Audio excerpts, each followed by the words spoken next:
Hello, I'm Herman Eberhardt, Supervisory Museum Curator at the Franklin Roosevelt Presidential Library and Museum.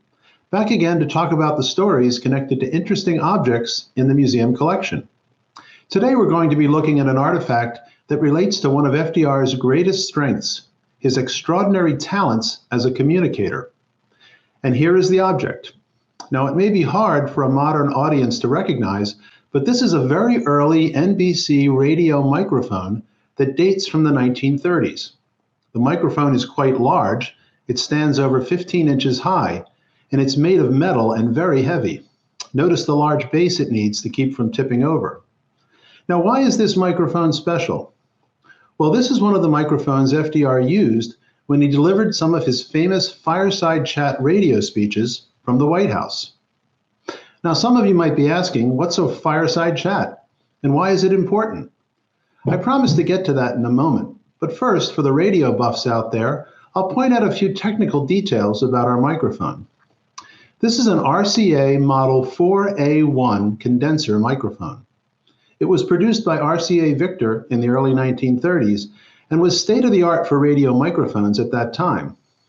This style of microphone was a workhorse in the broadcast industry until it was replaced by the RCA 44 and RCA 77 ribbon microphones.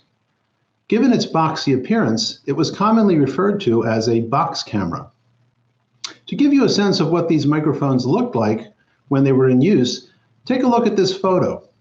On the left, you can see two early box camera microphones positioned on stands in front of First Lady Eleanor Roosevelt as she gives a speech in Los Angeles that was being broadcast on radio.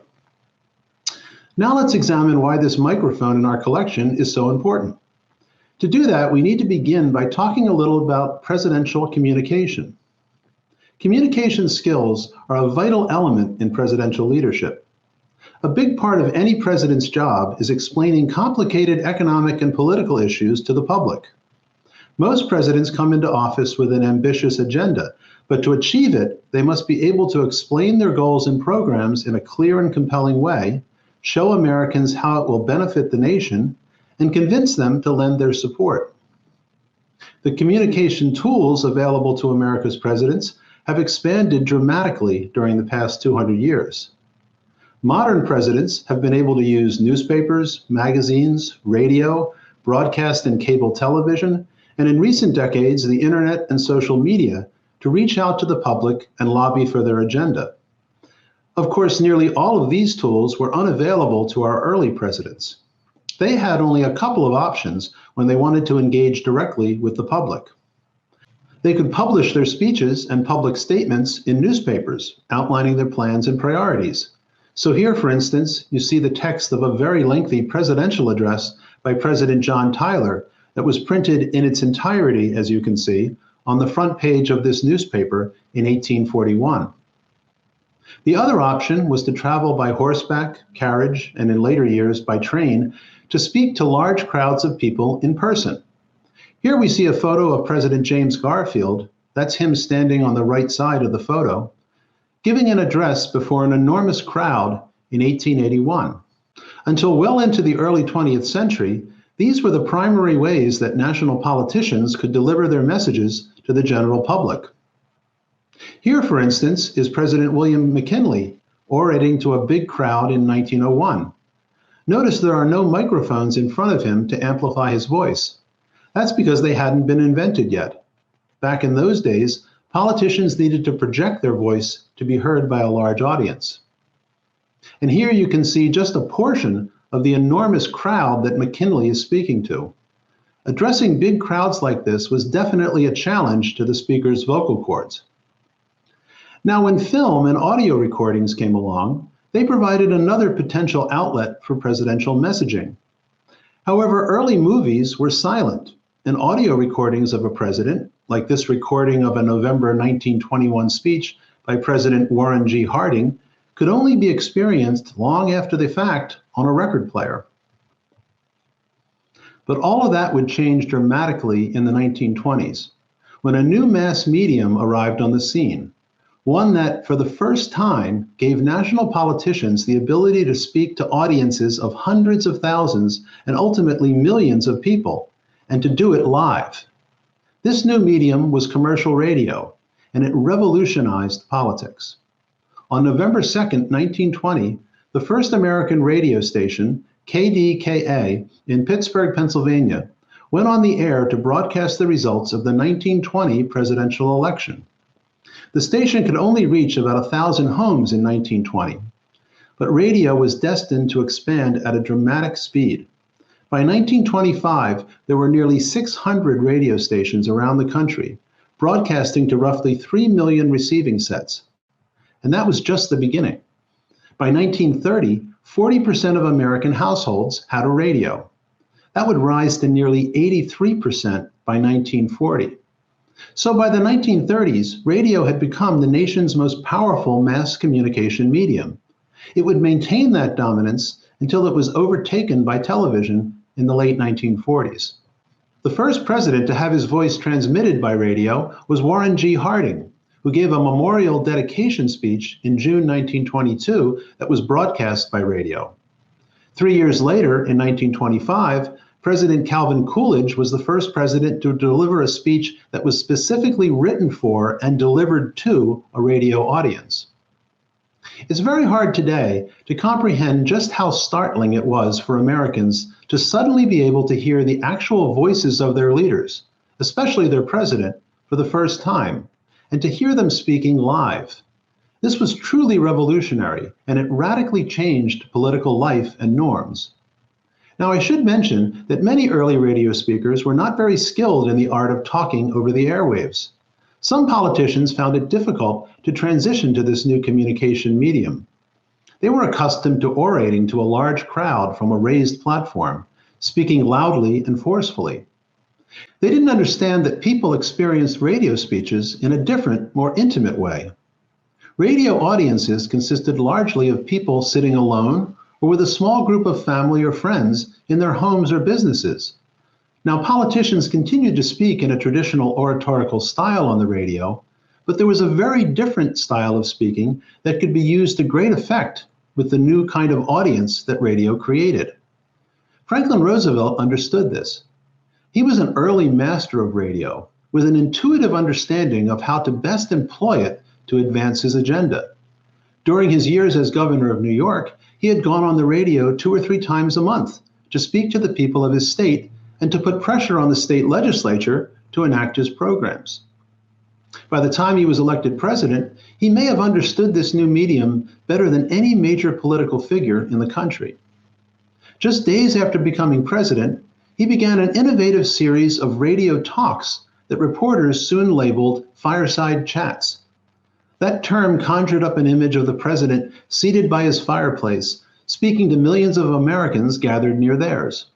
Of course, FDR wasn't actually sitting near a fireplace when he made these speeches, but the term quickly caught on with the public. The reason that name took hold has to do with the way in which FDR delivered his Fireside Chats. Roosevelt didn't orate loudly during these radio talks like some politicians did when confronted by a microphone. Instead, he spoke calmly, quietly, conversationally, at an easy pace, as if he was actually sitting in the listener's living room. Countless radio listeners later commented that they felt as if he was speaking directly to them. FDR scheduled these fireside chats to take place in the evening when people would be relaxing at home. He delivered most of them from the diplomatic reception room on the first floor of the White House. Seated at a desk covered with microphones, he would be facing a few radio technicians and a small group of invited guests, at most 25 or 30 people, who sat quietly on folding chairs. The group usually consisted of friends, house guests, and a few selected public officials. Though he delivered his fireside chats in a low-key, easygoing manner, FDR actually gave a great deal of attention to these speeches, editing them repeatedly and reading each draft aloud to work on his presentation. He took care to use simple, everyday language, words that average people could understand. He employed concrete examples and common analogies to illustrate his points. He referred to himself as I, and often referred to the American people as you, and he began many of his chats with the greeting, "my friends." No detail escaped his attention. When he realized that a slight whistle was audible on the air due to a separation between his two front lower teeth, he had a removable bridge made that he would insert before each speech to stop the whistling sound. The result of all this care and attention to detail was a remarkably effective speaking style that captivated radio audiences numbering in the tens of millions. To give you a sense of how FDR used his fireside chats to explain his policies to the public and enlist their support, I'm going to play you some brief excerpts from the very first one, which he made on March 12, 1933, just 8 days after he became president. The nation was at the low point of the Great Depression. In fact, things had gotten so bad that panicked depositors had removed their money from their banks, leaving the nation's banking system on the verge of collapse. To end this crisis, FDR had acted swiftly on his very first day in office. He temporarily closed all of the country's banks and began the process of reforming them to put them on a sounder footing. Now, just 1 week later, he was prepared to reopen all of the healthy banks to the public. But would people trust that these reopened banks were safe and put their money back into them? FDR decided to go on national radio on the evening of March 12th to convince his fellow citizens to return their money to the banks when they reopened the next day. America's economic recovery depended upon their response. Now let's listen together to a portion of that historic first fireside chat. Pay attention to how FDR talks about complicated banking issues in simple, practical English. Note also his careful pacing and his reassuring tone. All the elements that made his fireside chats so effective are apparent in this first example. These edited excerpts from FDR's speech will run about 2.5 minutes. My friends, I want to talk for a few minutes with the people of the United States about banking. To talk with the comparatively few who understand the mechanics of banking, but more particularly with the overwhelming majority of you who use banks for the making of deposits and the drawing of checks. I want to tell you what has been done in the last few days and why it was done and what the next steps are going to be. I recognize that the many proclamations from state capitals and from Washington, the legislation, the Treasury regulations, and so forth, couched for the most part in banking and legal terms, ought to be explained for the benefit of the average citizen. And I know that when you understand what we in Washington have been about, I shall continue to have your cooperation as fully as I have had your sympathy and your help during the past week.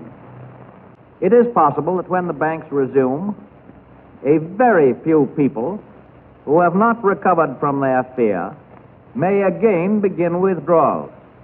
Let me make it clear to you that the banks will take care of all needs, except, of course, the hysterical demands of hoarders, and it is my belief that hoarding during the past week has become an exceedingly unfashionable pastime in every part of our nation.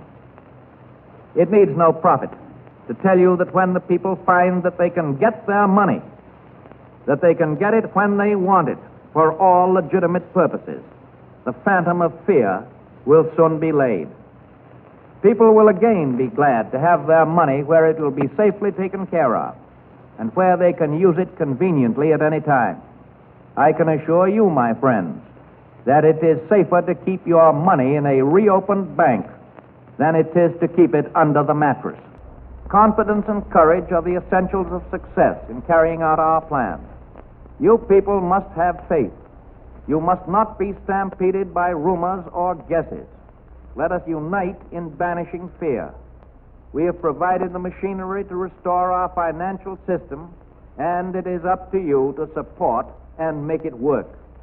It is your problem, my friends, your problem no less than it is mine. Together, we cannot fail. Did you notice how FDR began his speech by saying, "My friends"?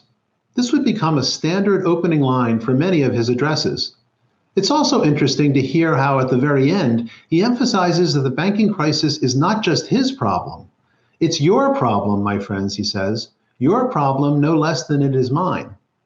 And then he ends with that confident final sentence, "Together, we cannot fail."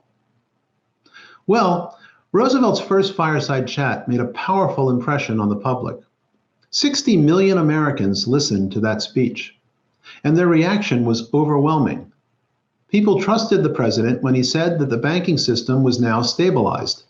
And the next day, newspapers around the country reported long lines of people waiting to put their money back into their banks. The immediate banking crisis had ended. In the days that followed, it quickly became apparent that FDR's speech had struck a deep chord with the public. Response mail flooded into the White House in a torrent. Before 1933, relatively few people wrote to the President of the United States. President Herbert Hoover's public mail had averaged about 5,000 letters a week. Now, under FDR, that number exploded to 50,000 a week. But it wasn't just the number of letters that was remarkable. The nature of those letters was just as important. For Roosevelt had begun a revolution in the public's relationship with the presidency. Americans now felt comfortable communicating directly with their president. Many wrote to him in a conversational manner, as if they were addressing a neighbor or a friend. And they thanked him for explaining public policy in such a clear and relatable way. This letter to FDR from a man in Washington state is typical. "My wife and I want to thank you for your radio talk this evening," he writes. "While we don't know much about banking, your talk made us feel we have a big brother in the White House that's going to do real things for all of us. It made us feel at last our president and us common people are able to get together directly." And here's another. This short message from a citizen in Maryland gets right to the point. He writes, "Just a note to let you know that old man fear is on the run. Your speech last night over the radio gave your audience a thrill. I admire your courage and frankness." This letter from a writer in Chicago praises the president's clear and concise way of talking.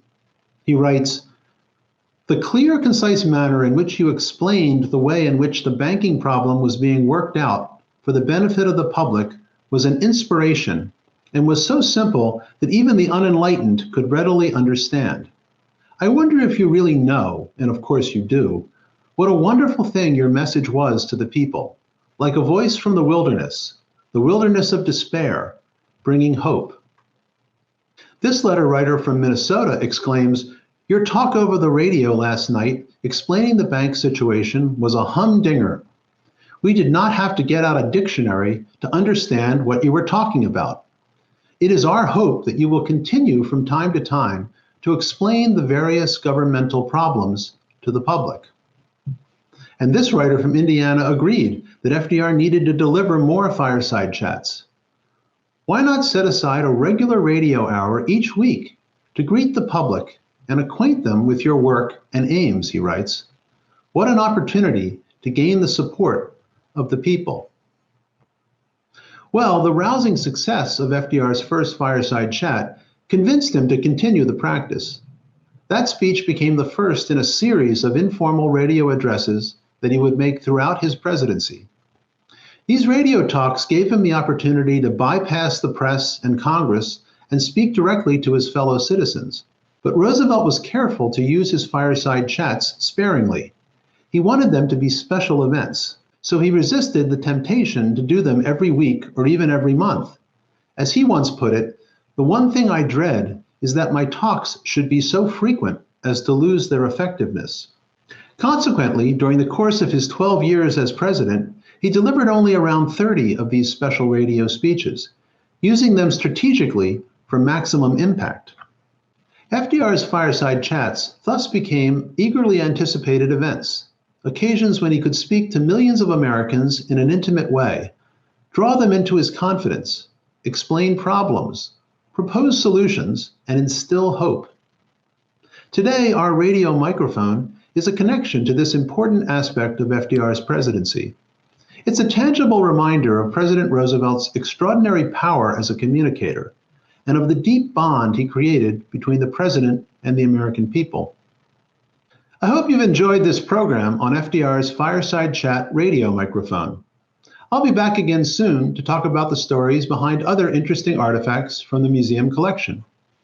If you want to learn more about the microphone featured in this program, or other objects in our museum, I encourage you to take our virtual museum tour and explore our digital artifact collection. Both are available on our website. See you next time.